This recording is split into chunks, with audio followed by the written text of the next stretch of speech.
First, we're joined by Baba Wayne Curtis, born and raised in Detroit, joined the National Committee to Combat Fascism in 1970, which became the Detroit branch of the Black Panther Party a year later. He and Myrtle Thompson Curtis co-founded Feed 'em Freedom Growers in 2009. Both are members of the Boggs Center. And I just want to note an additional layer to this biography.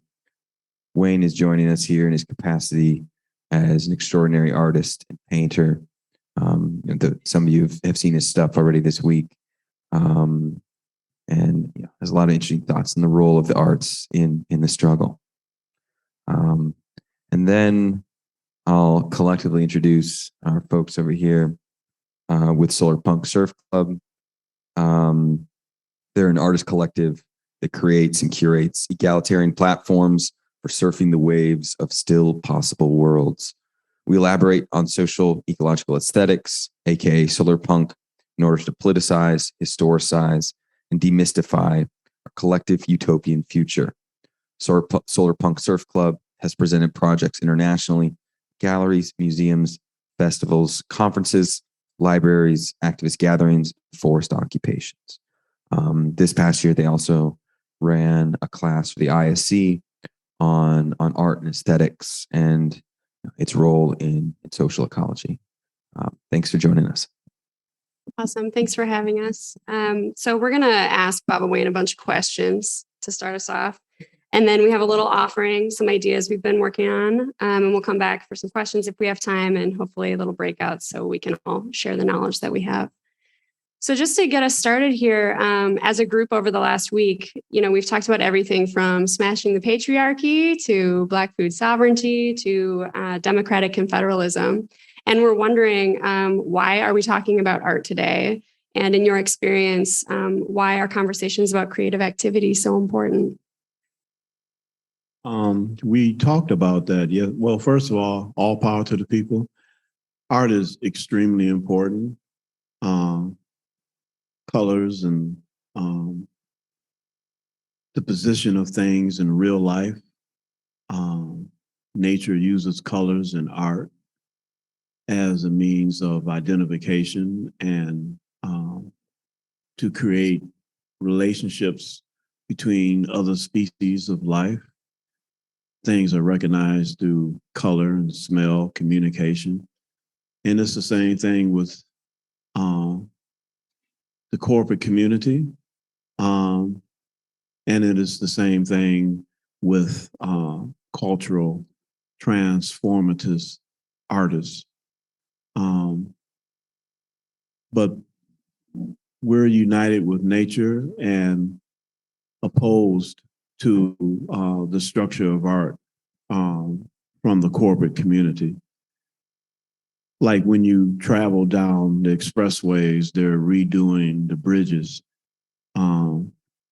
It's a beautification of the bridges, but it doesn't inspire cultural transformation. For me, it inspires stagnation, to love the situation that you're in. Oh, this road going back and forth to work, to be exploited every day is so beautiful.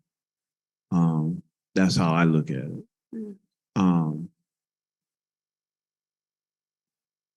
Yeah.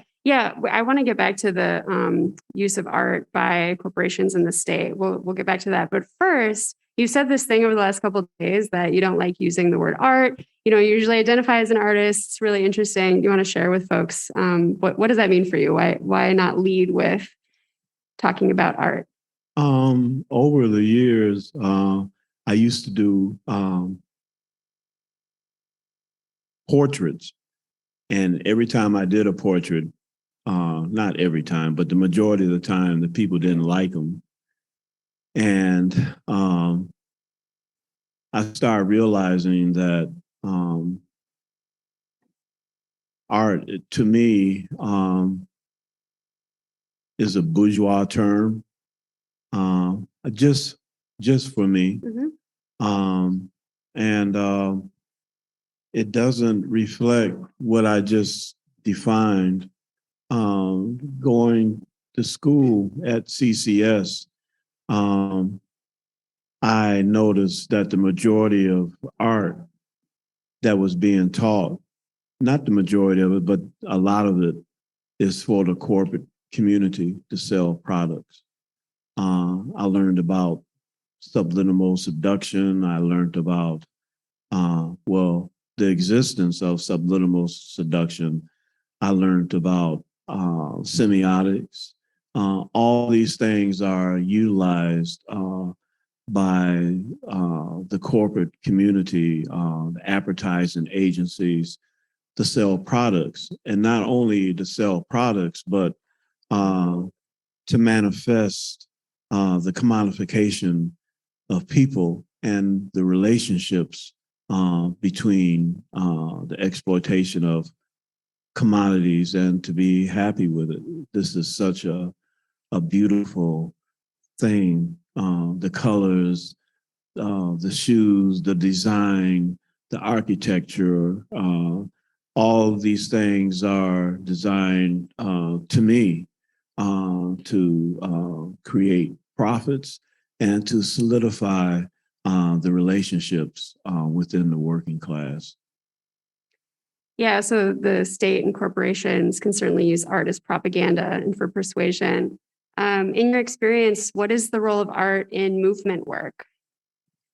My role as a cultural transformationist embraces me being liking to draw and express myself through colors and lines and the arrangement of these colors and lines is to find the expression to define this corporate community as a cultural transformationist or revolutionary.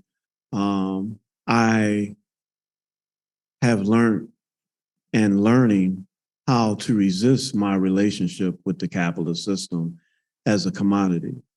James Baldwin said, "I am not your Negro," and I say, "I am not your commodity." And I use art and words in relationship to my practice to explain what I've learned through my observation of the capitalist system and how it functions. Shay talked about love, and it's out of love that I redefine myself and my relationship to the whole nature, to embrace my family and my loved ones and neighborhood so we all can return and withdraw from this capitalist system and return to our rightful place in our relationship with the natural objective world.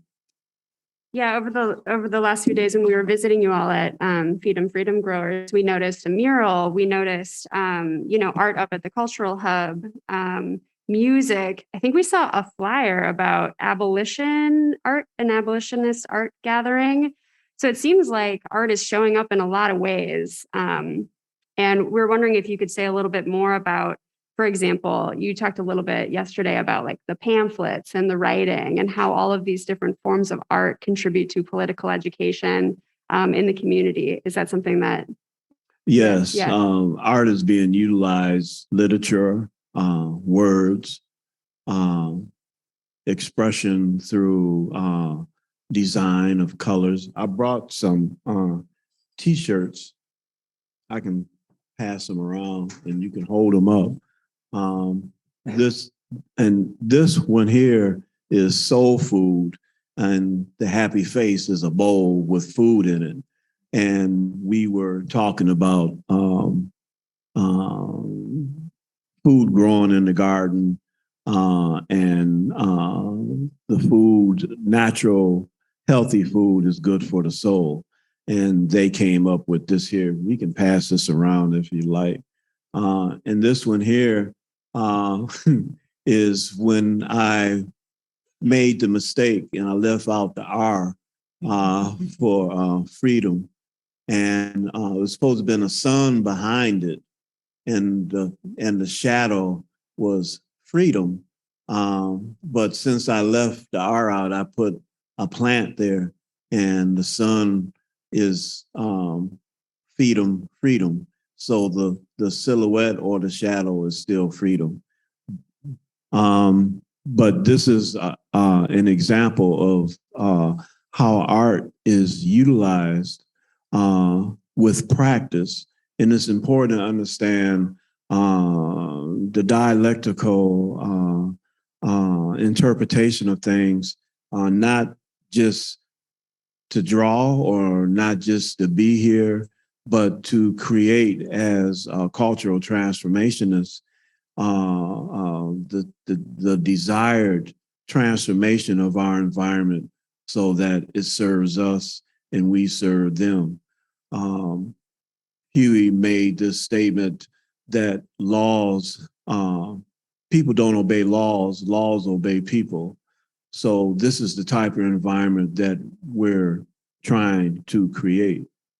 I have a few more questions for you before we give you a little break here. You talked about this. We're going to talk about more of that, the positive prefiguring, liberating aspects in a moment with our offering. But could you say a little bit more about when art becomes a problem for people, when art is sort of used against our own best interests?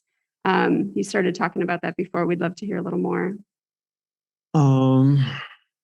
Like the design of cars. While I was at the school that I went to, they showed us this magazine, and they put so many thousands and thousands of dollars in this magazine. You had copywriters, you had photographers who are good, who could manipulate lighting. The copywriters studied words to utilize to sell a product. And all of that was to organize the consumer to spend the money to buy the product. It just wasn't an ordinary picture of a car. They airbrushed it, they manipulated it, they made it, they created a situation of acceptability and appealing.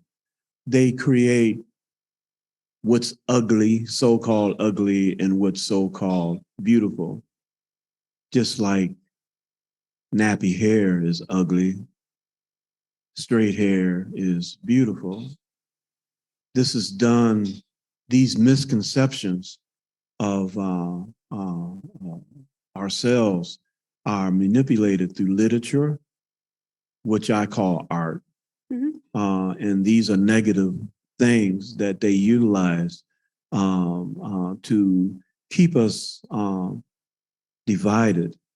Like Jonida was talking about the Intercommunal Survival Committee and the Black Panther Party organizing that, whereas the people in the so-called white neighborhood organized. And then we came together to defeat this plan called the Chicago 21 plan. They weren't expecting the two neighborhoods that they want divided to come together. So this is an example of how they utilize art as propaganda, words. Me, I guess since the takeover of the media, I guess that was during the time of the Red Hunt, McCarthy. There was a co-optation, a takeover of the media. The media now has grown full circle and controlled by the corporate community.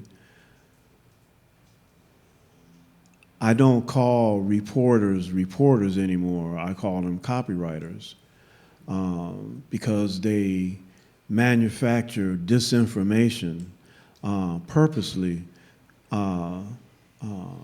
so that we would support the bombing of the Palestinian people,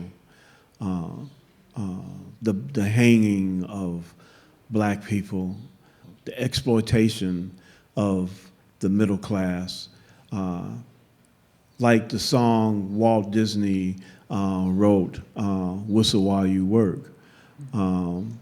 Whistle while you create a surplus of goods that you're not even paid for, and they give you a measly salary. So you whistle while you work. St. Nicholas Santa Claus here in the United States during Christmas time with chocolate chip cookies and a glass of milk. In Honduras, a glass of Coca-Cola, In Honduras, that same Coca-Cola company was murdering organizers who were trying to unionize the Coca-Cola plants in Honduras. Why they in Honduras in the first place? But that's my example. Yeah, so art and design are clearly used for some deeply disturbing political activity. Yes. Yeah. So I'm curious, what advice do you have for young people wondering if they might have a role as a cultural transformationist or artist, and how they might connect their creativity to their own political activity?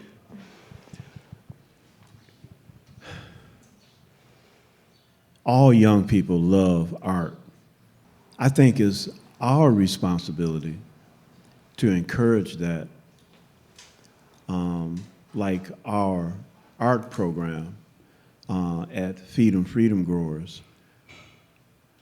The first thing I noticed from the propaganda of the capitalist system and from the media, to me, they were beautiful artists. And because they have a misinterpretation of what art is, for them it was copying something to make it look exactly like what they were looking at. And they would cry. They would really cry because they thought that they were bad artists. And we talked to them, and I showed them some pictures of Basquiat, and it's almost identical to what they were doing. And then I told them how much money he was making, and they started happily drawing. But it's really serious how the propaganda has belittled our interpretations of ourselves and our interpretations of our relationships between us as Homo sapiens and between other entities of biological life. The capitalist system has divided all of these biological entities, and they have us fighting against one another. And corporate art plays a very important role in that. And it's good to encourage young people to learn words in relationship to them controlling their own destinies. Children have very little power over their lives. Very, very little power to learn. Their learning capabilities in relationship to real work is hampered unless they're being exploited in a factory or in a coal mine. But encouraging art along with political along with, what I mean by political education is the objective world and how it operates and their relationship to it. Like in our classes, we asked them to draw what they saw on the way to freedom, and then we would talk about it.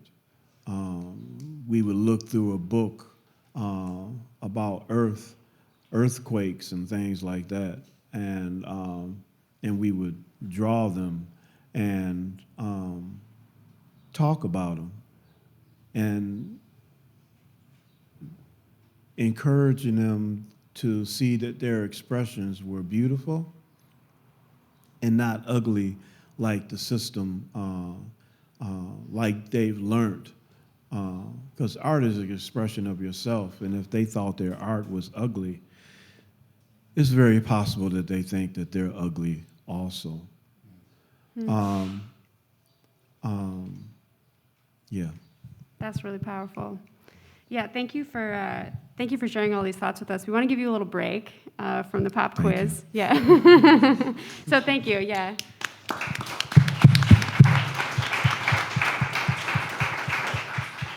So Baba Wayne told us what power was. First step is to define phenomena. And the second step?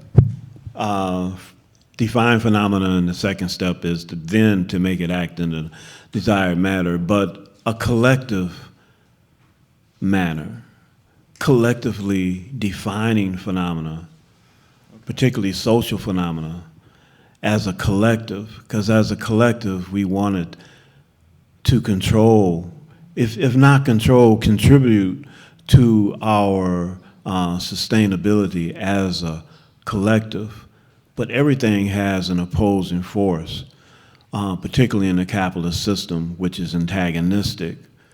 So when we define this phenomena as a collective and we find the solutions of how to sustain ourselves as a collective, and that means that we're utilizing our energy. What's the definition of energy? MC squared. We're controlling our energy to sustain us. I was raised in the church, and I'll end it. The church always says, God provides for all. And that's true. Nature provides everything that we need, but what has happened, we have allowed this corporate community to keep us away from the things that we would naturally have every day to sustain ourselves. Food grows out the ground, the sun comes from the heavens, and we have to pay for it. And in order to pay for it, we have to work for it. And when we're no longer working for it, we have no right, as Erica Huggins said, to the tree of life. And that's not right, and we have to fight against that. So in the interest of collectively defining some phenomena, I think it's important to recognize that capitalism, there's many ways in which we've spent a lot of time critiquing capitalism, and an aesthetic critique of capitalism is also important, just because, as we'll see, because of all the ways in which capitalism makes our lives way more ugly than it could be. But also as a way to connect with people's intuitive sense that things around them are boring, drab, ugly. So anyway, so let's shout out some ideas, collectively define, like what are some ways in which capitalism is ugly? Avengers movies. Pharmaceutical commercials. Smog, hell yeah. It's co-option of color. Co-option of color, you want to say more? Just like how capitalism kind of like feeds that dopamine hit of color without necessarily wanting to go deeper on a particular, like it's drawing you towards an aesthetic sometimes rather than a deeper political context of art. Yeah, stripping the political context away from otherwise political art. Cold and boring architecture. cold and boring architecture. Yeah. Yeah, Baba Wayne talked about highways earlier, right? Like highways, this thing that's choking all of our cities. And yeah. The words Black Lives Matter on a Visa debit card. Putting the words Black Lives Matter on a Visa debit card. Manicured lawns. Monoculture. Yeah. Yeah, I think these are all great ideas. I'm sure we could continue to go on. You know, I think two concepts that we've encountered in kind of our study of why capitalism is ugly that I think are helpful, clarifying concepts. One is carbon form. So in this particular fossil capitalism in which we exist, the aesthetic paradigm of fossil fuels. So highways. Highways are this ugly thing that really can only exist in the context of this carbon form that we exist in. And yeah, I think we talked about monoculture. Monoculture is not just for agriculture, right? But like driven by supply chain, profit maximization, these material things, economies of scale, prefabrication. This is why all our buildings look the same. This is this is why everything looks gray or kind of the same version of different things. Yeah, so let's move towards the alternative. What does a social ecological alternative look like? A beautiful world full of artists. The liberation from toil, bullshit jobs, and mechanized production will free people up for new levels of both democratic time and creative time. A world in which every cook can govern and every cook is an artist. Some of the first communist demands, like proto-communism, were a world in which everyone was an artist. We've seen Rojava's genealogy committee recognizing beauty, the centrality of beauty for the revolution. We saw one of the 15 demands that the Kronstadt workers' rebellion made was about the free artisan production. One of the first things in the limited time that the Paris Commune had was to organize artists and artisans together for self-organization of artists, equality among the arts. Right? Think about the ways like arts. Sometimes a lot of the arts that are considered like crafts are often feminized. Art as a right for all, art everywhere among life. And I think Baba Wayne talked about this too. All young people love art, right? All of us loved doing art, creating, and we had to be trained away from that by capitalism. So as Mason mentioned, we taught a course where we, along with course participants, kind of co-investigated the question of what constitutes a social ecological theory of aesthetics. And we distilled some of our main preliminary findings and wanted to share them with you. And I'm just going to read these out. Don't worry about writing it all down. We can share the slides with you afterwards. So the aims and objectives of social ecological aesthetics: to dissolve practical and conceptual hierarchies, to educe potentialities for liberatory states of being, to negate conventional wisdom where it leads to hierarchies, domination, social inequality, exclusion, atomization, or anti-individuality, to promote past or novel wisdom where it leads to egalitarian autonomy, free cooperation, equality, inclusiveness, mutuality, and free initiative of the individual. To prefigure revolutionary forms of social organization, both in the process of creation and in the relations of perception. Pay attention to that one and this next one, because we're going to have a chance to talk about that later on. You all will. And then lastly, to experience pleasure or joy in making. So, some of the strategies that we collectively devised. This is just a summary. There's more where this came from, so if you're interested in hearing some of the other ideas, feel free to come talk to us afterwards. But I wanted to share some of the main ones, or maybe the most accessible ones. Collaboration. unite in diversity, and foreground egalitarian divisions of labor. Eco-jugad. Jugad is making the most of available materials in order to directly address proximate needs through a practice of iterative, frugal, ecological, and often unconventional bricolage, like collage, but with any materials that you have at hand. Emplacement, ground work in real places. For example, watersheds, bioregions. Grounded in real histories, for example, ancestral memories, legacies of freedom. And groundwork in identifiable communities. For example, neighborhoods, affinity groups, multi-species kinship, and caring relations. Open culture, openly share ideas, strategies, emotions, techniques, and materials to nurture the creative commons. Familiarization, make the radically new look and feel familiar, recognizable, comprehensible, intuitive, and plausible.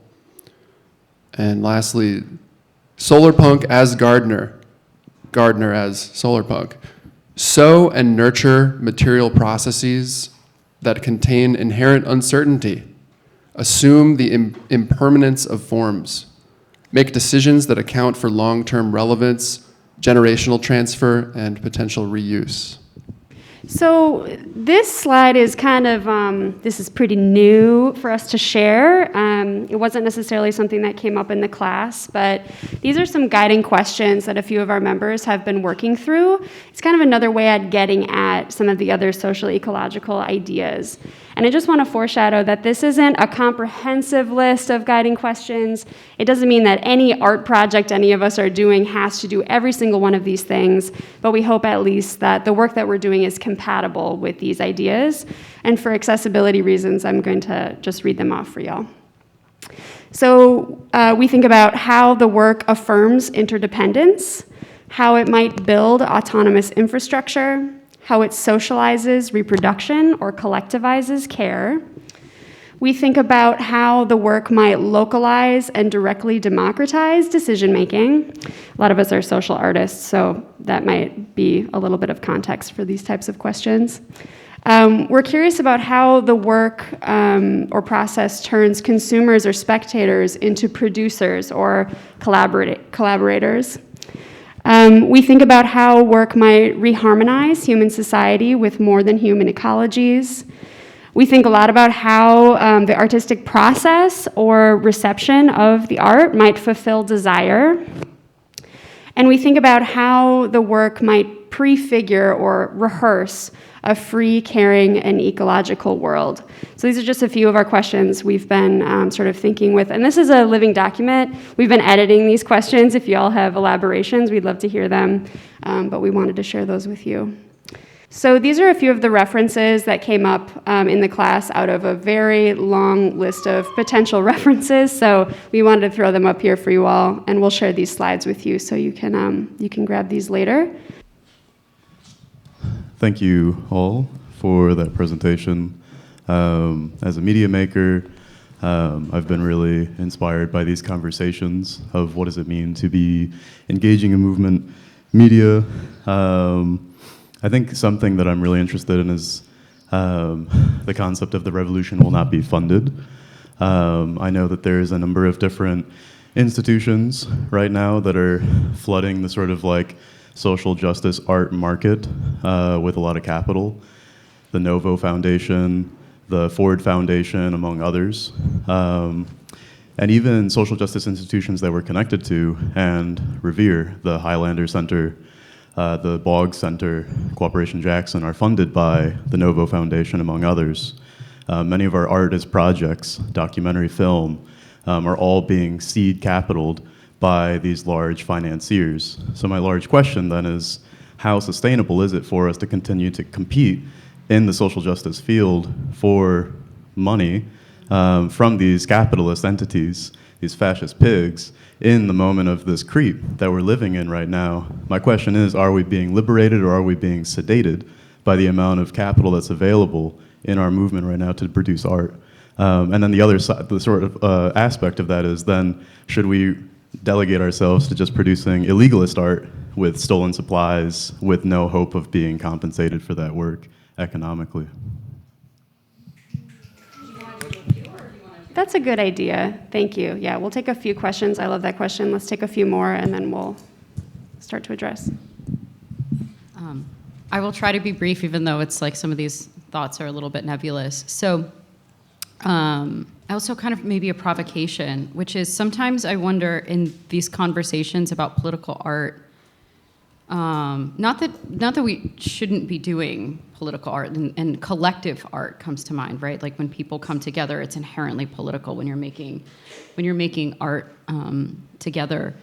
But I also wonder if there's sometimes a danger of trying to subordinate art to a purpose or a project in a way that is itself instrumentalizing and reproducing capitalist logics of like, it has to have a purpose. You know, if it's gonna be, it has to have a purpose. I like to draw, and I like to draw flowers and plants and sometimes paint them with watercolors. And something that really captivates me about them is how they just exist for themselves. They don't exist for a purpose in the way that they move. Their beauty, it just is. So sometimes I bristle because I also want art to mean things that just are, or self-expression, right? And it doesn't have to be anything. I promise we have a lot to say about that. Yeah, That's a good I kind of question. figured. I was like, you guys have never thought about this before. Yeah. But that's a great question. Yeah, Thank you. yeah. We'll take one more and then try to address a few. I guess I would appreciate if y'all could speak to those questions with some examples of processes you've engaged in or things you've seen or experienced, beyond just like an analysis or something. And maybe just to insert one more question that's kind of like meta, and maybe the question itself kind of annoys me, but it came to mind. Like, maybe it's just kind of semantic, but I'll stop saying anything now and I'll ask the question. How do we like move beyond this like beautiful, ugly thing? And I'm just thinking about Kiki's wonderful framing yesterday with the circle and the line, and sort of, can we move beyond beautiful and ugly, and can we depart from that somehow? And also, can we and should we look to depart from the art, non-art framing? Thank you. With permission, I would love to start, if that's okay with everybody. Okay, so I think there's a project that some of us have been working on that I think actually in a lot of ways addresses kind of everything y'all are talking about. First of all, I think, all those guiding questions that we named are versions of the question, what does it do? Like, what does the art do? And on Eleanor's prompt on, this art that we might make for expression, and it feels good, and, we want to honor, like, what is out in the world and that sort of process. We talked a lot in the class about how that also does something, that is doing something, not necessarily instrumentalizing, but that type of creative practice is really important for us as people, as creative beings. And so I think that type of nourishment is obviously, really important in all aspects of life and also movement work. So I just want to at least say that. But a project as an example, the Breadbox project is something that I think I chatted with a few of you about, but it is a project promoting access to peer-to-peer education and high-quality abortion care, through art and through education. And it's a multimodal project that uses videos and community meals and literally eating bread and sharing informational kits to spread healthcare information to folks. And I bring that up because, and please feel free to piece out in your mind if you'd rather not listen to a discussion about abortion, but public discussion about abortion care or reproductive health care is positioned as good or bad where did our friend go that I can make eye contact with about the good, bad question? Oh, there you are. So, abortion care is positioned as it is good or it is bad. And I think that is a similar sort of question to, is it beautiful or is it ugly? And the reality is it's neither necessarily of those things, and it's complicated, and there's a lot of context. And so a project like that is really interested in complicating the narrative and finding the nuance, and that can only happen through relationships. Which leads me to, so I'm not too long-winded, to the funding question, which is, how are we going to be in relation to each other if we get our funding from, foundations or organizations that don't care about us?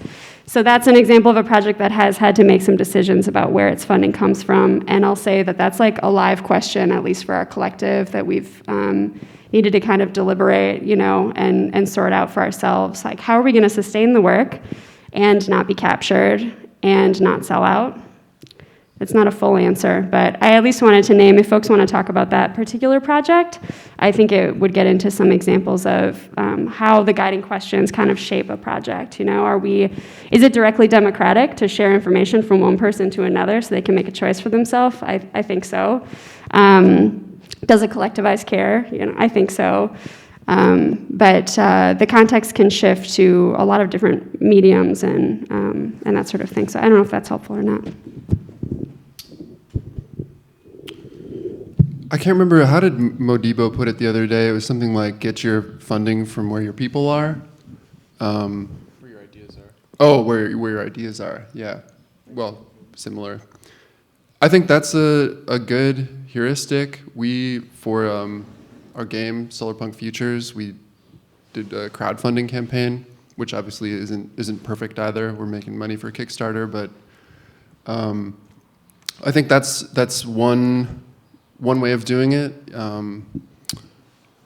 And I know you mentioned illegal art. Yes, like the history of like hip hop, for example, where art forms flourish when there was like a blackout, electrical blackout in New York, and a bunch of audio equipment fell off the back of the truck, and all of a sudden there's speakers and turntables on every street corner, and there's an artistic flourishing as a result of that. There is something called Anarchist Film Doesn't Exist. It's like a video zine, and they make the claim that you should only make stuff with stolen equipment. We don't personally practice that to like full fidelity, but I think there's something to consider there. As far as the art for art's sake question, I think one thing that we really try to emphasize is not is art good or bad, but what does it do? So I would say that it's you're adducing a liberatory state of being, right? If you're feeling some amount of, what are you feeling when you're making your watercolor? Peace. Yeah. So I would say that the work is always doing something, and that's what we're trying to focus on. What is it that it is doing? And the beauty and ugliness question, I think it's important to emphasize we're trying to redefine those terms to politicize and historicize them, and taking cues from like I think the quote from the genealogy committee piece was, what could be more beautiful than women fighting ISIS? And I think that's a really powerful reframe of what beauty can be. And again, like art or not, humans have always been making art. Art is a deep part of what makes us human. And so we're again trying to sort of reclaim a definition of art that is really any self or communally directed creative activity, non-alienated activity. Sort of in the same way that Nick mentioned about new levels of democratic time and new levels of creative time. That's the world we're fighting for. I don't think I have much more to add except just to lean into Solly's invitation to provide more examples. And I'll just say, to Bo's point, these are good questions that we're all grappling with. I think like where funding comes from is always a question for like literally anyone who's trying to survive under capitalism, doing anything. And we've answered that in a number of different ways. And I think in different ways among us as well. Like we're trying different strategies and we're kind of evaluating them as we go. I personally like have a wage work job, and that subsidizes my art making, but that's also not uncomplicated by the ways in which that may allow me to do art that suppresses the wages of artists who depend on those wages for a living, right? So I think there's no clear answers under capitalism, and yeah, I just wanted to share that as a more personal, specific example. I think the question is funding or the liberation of resources so that we can conduct our movement to freedom and our ability to control our own destinies. Taking that ability from the corporate community who have expropriated all resources on this planet. Funding or liberation. That reminds me of a story when I was in the Black Panther Party. And we used to, which, by the way, Power to the People put emphasis on. We understood, because of our ideology, that it's the people and only the people that can transform their situation, their own situation, our own situation, and withdraw from the capitalist system. The capitalists are not going to do that. In fact, they're going to try everything in the book to stop that through funding or bombs, bullets, assassinations. But the story I wanted to talk about in the Black Panther Party after a day's work, we went to every business, every building here in the city to persuade people to support the survival programs. We understood that the survival programs was survival pending the total qualitative transformation of capitalism, in which only the people could make happen. But we understood, because of our ideology and our dialectical way of thinking, that only we could do that, but we had to survive first. We would go into a facility, a business, a doctor's office, a hospital, it didn't matter, and ask for a contribution to the survival programs. For those who thought that they could give one time, we educated them that we would be back every week to ask for your support, along with a newspaper, the Black Panther Intercommunal newspaper, in which we discussed with the managers or the employees of, or the workers who were inside of the facility, why we were there, what the survival programs were, why we were fighting against the capitalist culture, and why your support is so important.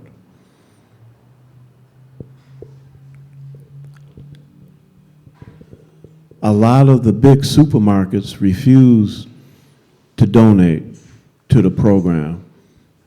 So we decided to go to Allied Trade Supermarket Corporation, which controlled all of the business supermarkets here in the city. And we explained our program, me and another brother. And they said, fine, we'll give you 2,000 years supply of bacon, eggs, whatever, grits, another 1,000,000 years supply of this, that, and the other. And then they asked us, under one condition will we give this to you, is that the people know that we gave to this program. Immediately I told them no.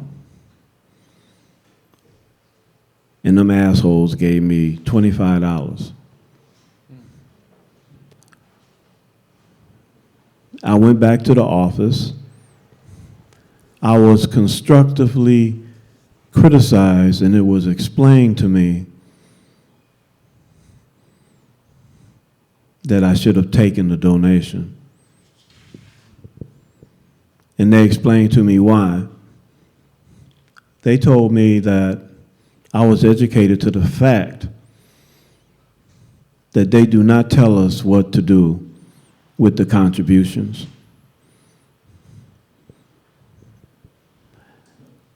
And we could back that up.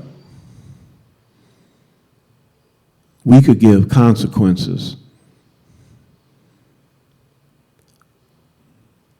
And we did give consequences to Allied Trade Supermarket for $25. We put one of their supermarkets out of business that was in the Jeffrey Projects, in which we had breakfast programs, busing to the prisons, free busing to the prisons, free clothing programs, free shoe programs. We went back and told the people of the projects who lived there what happened. We explained to them that the businesses, the small mom and pop businesses in that area donated and contribute without question. Chicken, anything, 100 pounds of flour, sugar, potatoes, you name it, they gave. Because we explained that they could not survive without us, and we couldn't survive without them. They understood that right away. But that goes the same for the Allied Trade Supermarket also, in which we proved later on. We put them out of business. The people stopped shopping there.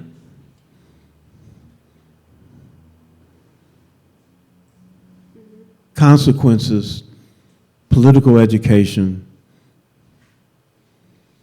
ideology, structure, dedicated cadre are extremely important. Here we always talked about expropriating the expropriator, making the corporate community our supply sergeants and able to give the consequences. That was our mission, and I understood that after we put them out of business. A black store owner, King Cole Supermarket, bought the store that went out of business. He donated very heavily to the Black Panther Party. Cartons, boxes. In the Jeffrey Projects, we gave out 5,000 bags of groceries. 1,000 bags of groceries with a chicken in every bag. Where did all that come from? It came from the people who understood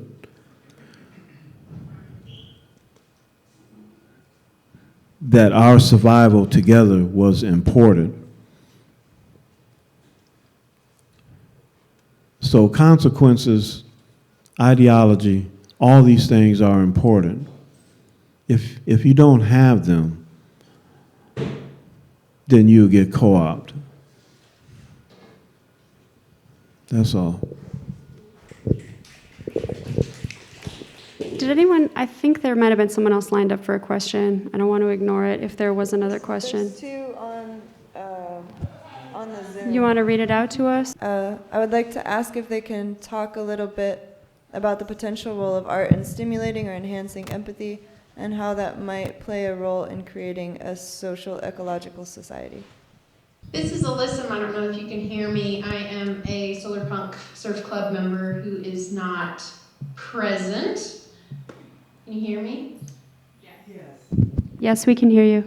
And I, partially in response to that very question, the reason that I'm not there is because I am disabled. And making things like this accessible through Zoom is really important, I think, to enabling the creative minds of disabled peoples to be a part of the solutions and part of the revolution.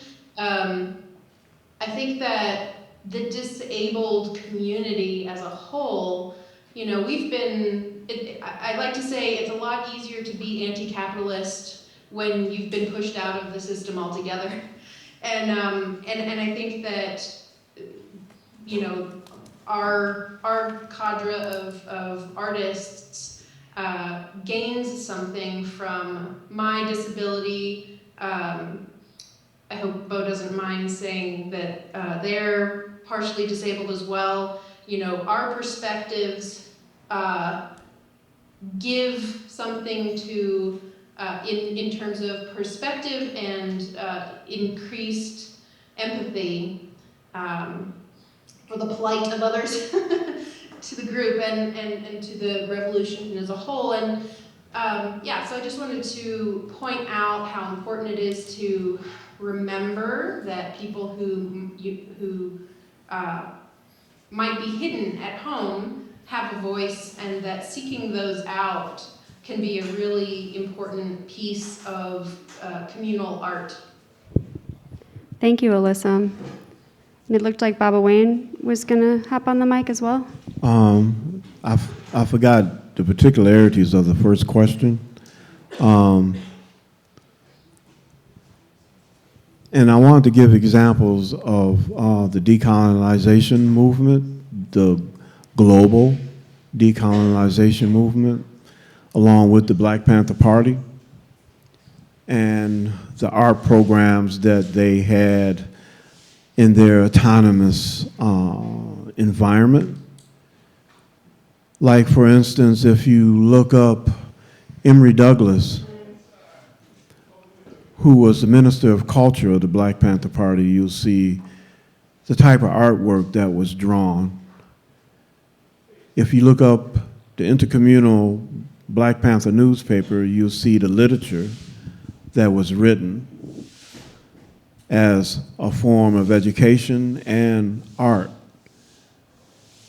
If you look on YouTube, you'll see Elaine Brown's songs from her 2 albums, Seize the Time and Until We're Free.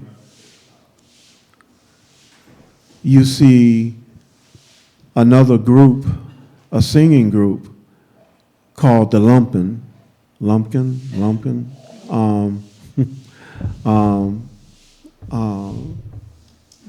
that was an R&B revolutionary group. All of these aspects reflected the cultural environment of the process of the things that were happening during the process of the transformation of our neighborhoods caused by our resisting capitalism and creating a program of survival which allowed us withdraw, not being dependent on contributions or someone charitable giving us something like a salary.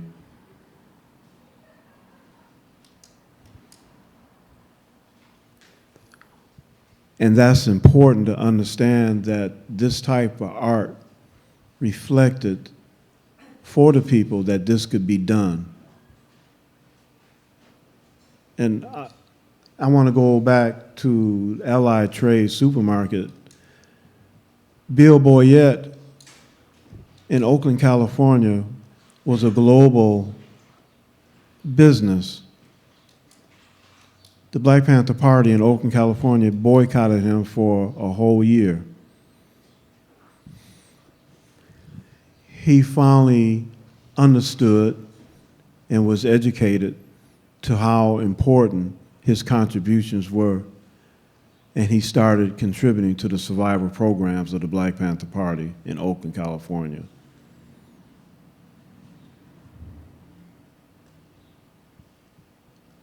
The alternatives of consequences, revolutionary consequences, not out of hate or retaliation, but out of love, they're extremely important, but they won't come about unless you have a method of thinking that can analyze the true nature of phenomena, and you come up with the idea and the practice which formulates an ideology. Yeah, I just wanted to address Laura's question about empathy. Without being too critical, I do think that empathy is important. But I personally think that there is actually a lot of empathy out there, and I think what I have been more interested in my artistic practice is organization and organizing that empathy into networks of care, social reproduction, and providing a vision for that empathy, like saying that empathy can be more than charity, the empathy can be more than feeling bad or reading about how bad it is to be someone else who's oppressed in a different way, but a vision for how that empathy can help us transform into a new world. I believe Emily asked about recuperation. In many ways, it's true. The history of the avant-garde has been a struggle to resist recuperation, and then the new movement gets recuperated and becomes part of, multi-million-dollar art collections in rich people's homes and museums. I think the slogan is easy. It's to become unrecuperable.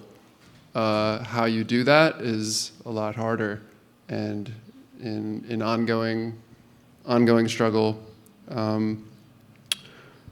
I wanted to also jump on the empathy question. I think I agree with Nick. The political form of empathy is solidarity. And one of the reasons why we made a game is that games can be like a low stakes way to sort of let your defenses down and dream. And one of the reasons we made a collaborative game in particular was that it gives people a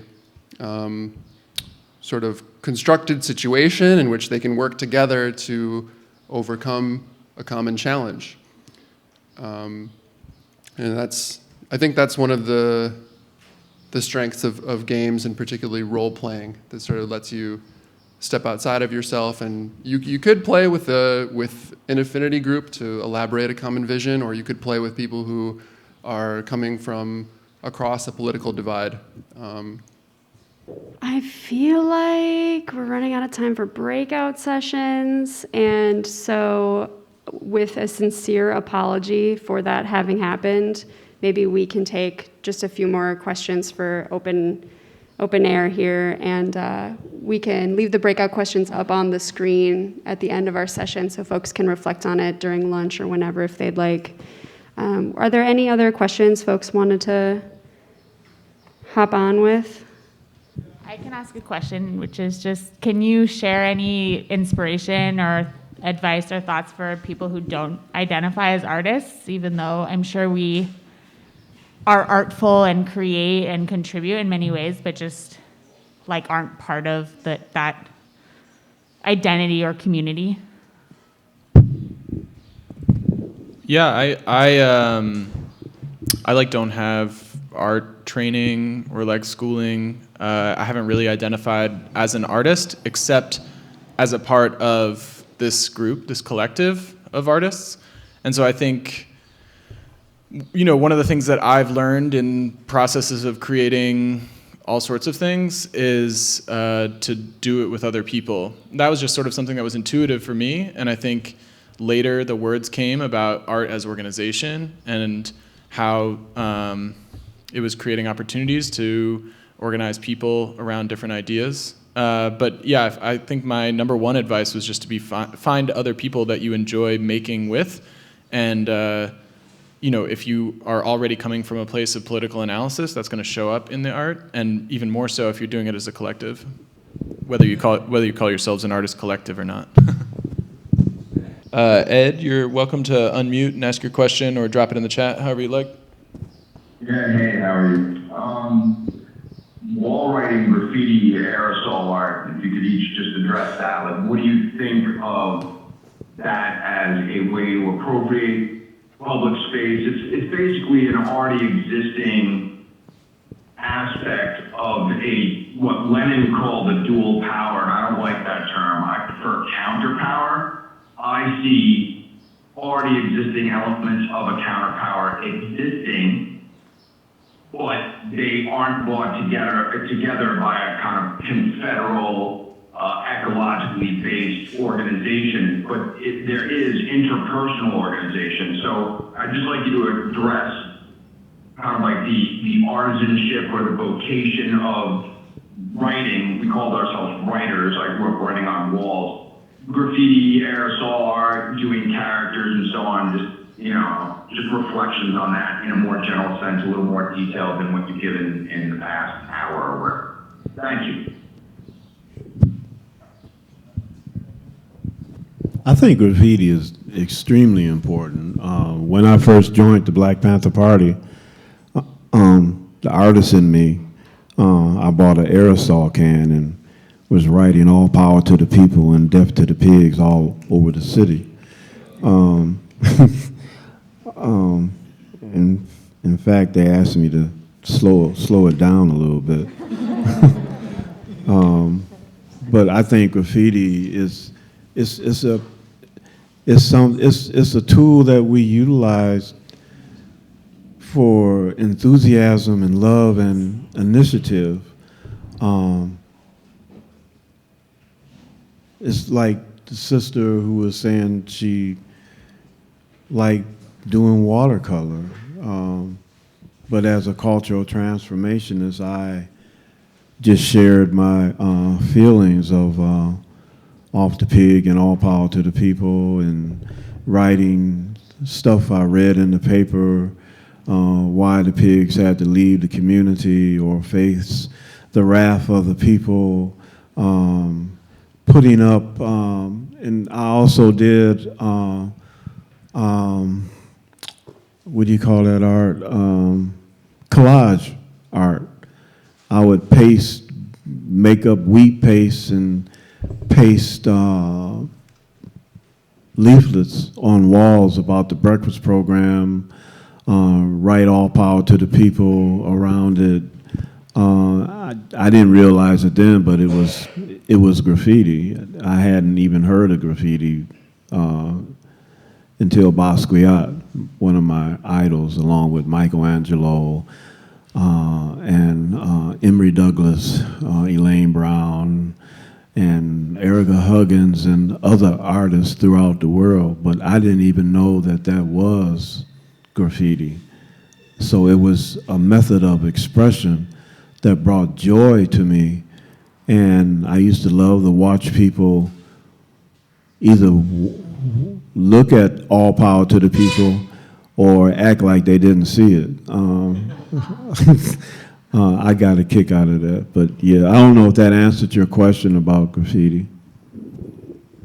Yeah, I heard a request for a more detailed answer, which I think is difficult when so many folks are bringing different perspectives on art to the space. But I heard a couple layers to the question. I think one, if I heard correctly, specifically naming aerosols, which I am wondering if that's like an environmental or ecological question, and that I can't answer. But as far as thinking about graffiti in public space, you know, when I've talked to other folks about this, some frequent questions that come up,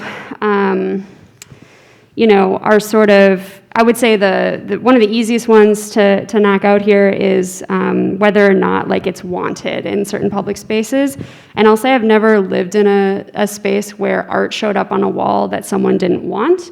And if that did happen, if it was an act of defacement and really not art, if that's what we mean when we're saying graffiti, then it's really about community relationships and accountability for how those images ended up in those spaces, and sort of a separate issue from, you know, markings on walls being used as a form of expression and also a form of communication.